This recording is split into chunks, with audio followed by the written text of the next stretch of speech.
24/7 এই হচ্ছে AGT Live 24/7 This is AGT Live 24/7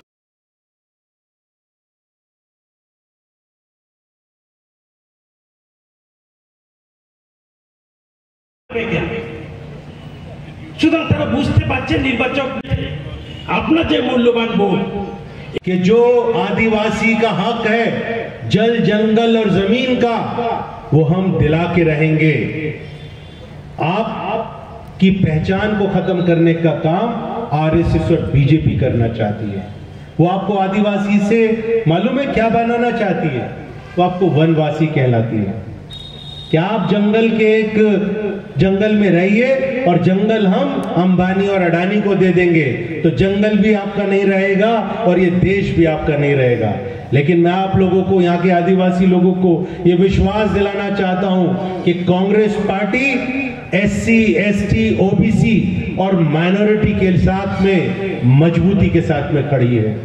मैं बहुत सारी बातें नहीं कहूंगा, मेरे पास में पूरा डिटेल है, मैं 1 घंटे तक बात कर सकता हूं, लेकिन हमें यहाँ पर हमारे बहुत ही जो जुझारू पूर्व मुख्यमंत्री रहे हैं हमें उनसे सुनना है, हमें उनका आशीर्वाद लेना है, हमें उनसे मार्गदर्शन लेना है और आप लोगों से समर्थन लेना है। मैं तो दिल्ली से आया, आप लोगों के बीच में आया निवेदन करने के लिए कि डरो मत, संविधान अभी जिंदा है और हमें घरों से निकलना है, अपने दोस्तों को फोन करके बताना है, घरों पे अपने लोगों से, पड़ोसियों से संपर्क करना है और बताना है कि हमारा कांग्रेस पार्टी का जो उम्मीदवार है उसका निशान हाथ का निशान है, पंजे का निशान है। तो बटन दबेगा कहां पर? हाथ उठा के बताना है, बटन दबेगा, बटन दबेगा।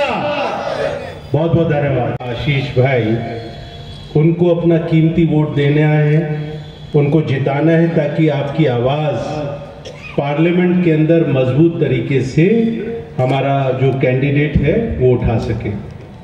आपके आशीर्वाद की जरूरत है, तो उसके लिए मैं आप लोगों के बीच में यहाँ पर रिक्वेस्ट करने के लिए आया हूँ। मैं दिल्ली में विधायक रहा हूँ, दिल्ली सरकार में मुझे मंत्री के रूप में काम करने का मौका मिला है और दिल्ली में मैंने ये देखा है कि जो आज केंद्र की सरकार है भारतीय जनता पार्टी की, जो आरएसएस की विचारधारा पे चलती है, वो देश को बांटने का काम करती है।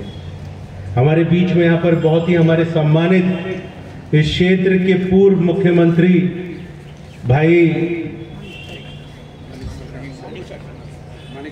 मानिक शंकर जी यहाँ पर उपस्थित हैं और आप सब लोगों के लोकप्रिय हैं और आप लोगों ने देखा कि जब ये मुख्यमंत्री थे तो इस क्षेत्र का, इस प्रदेश का बहुत विकास हुआ था। यहाँ पर हमारे बीच में महिलाएं बैठी हैं, नौजवान साथी बैठे हैं। मैं आप लोगों को सिर्फ एक बात बताना चाहता हूं कि ये देश जब आजाद हुआ था, देश में संविधान लागू हुआ था, बाबा साहब भीमराव अंबेडकर जी ने वो संविधान लिखा था कि सब लोगों को बराबरी से जीने का अधिकार मिल सके। हम लोग यहाँ पर आजादी से घूम सके, अपनी बात को मजबूत तरीके से, जो मन की बात है, जो हमारी पीड़ा है, हमारा दर्द है, हम सरकार तक पहुंचा सके, ये संविधान के अंदर हमको अधिकार है। लेकिन इस देश के अंदर जो संविधान के विरोधी हैं, ये भारतीय जनता पार्टी के लोग, आरएसएस की विचारधारा के लोग, इस देश को वो चाहते हैं कि ये देश संविधान से ना चले। ये विचारधारा की लड़ाई है। जो इंडिया गठबंधन के हमारे साथी हैं, यहाँ पर कम्युनिस्ट पार्टी के लोग हैं, समाजवादी पार्टी के लोग हैं, राष्ट्रीय जनता दल के लोग और बहुत सारी हमारे पूरे देश भर के अंदर जो राजनीतिक संगठन है, जिन्होंने कांग्रेस पार्टी के साथ में खड़े होकर एक फैसला किया। हमारे आपसी कुछ ना कुछ कहीं पर हो सकता है, मतभेद हो सकते हैं, हमारी विचारधाराएं अलग अलग हो सकती हैं, लेकिन हर राजनीतिक पार्टी जो इंडिया गठबंधन के साथ में आज खड़ी है, उनका एक एजेंडा क्लियर है कि किसी भी सूरत में उस ताकत को जो भारतीय जनता पार्टी की सरकार है, जो संविधान को खत्म करना चाहती है, हमें किसी भी कीमत पे उसको हराना है।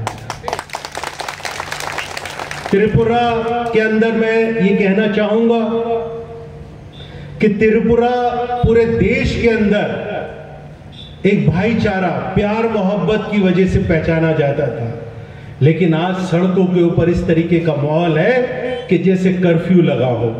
ये किसकी वजह है? जो भारतीय जनता पार्टी का, हमारा विपक्ष का, यहां पर पूर्व मुख्यमंत्री विप्लव, पूरा नाम क्या था उसका? विप्लव देव।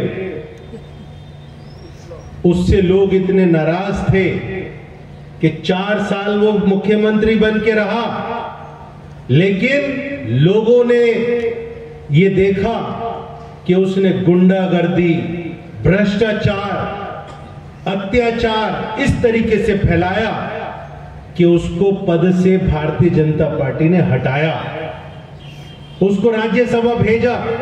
अभी फिर दोबारा से आप लोगों को परेशान करने के लिए, आपके ऊपर अत्याचार करने के लिए, आप लोगों के ऊपर गुंडागर्दी करने के लिए उसको फिर यहां पर कैंडिडेट बनाकर बुलाया है।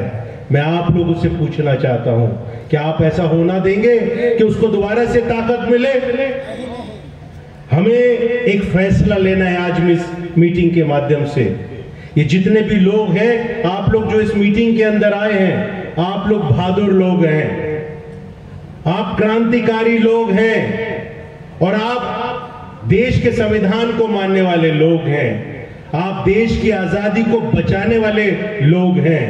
इसलिए यहां पर मैंने देखा वो मोटर बाइक वाहिनी वाले लोग आप लोगों को हो सकता है रोकने का प्रयास करें, लेकिन आप लोग डरने वाले लोग नहीं हैं, आप लोग बहादुर लोग हैं।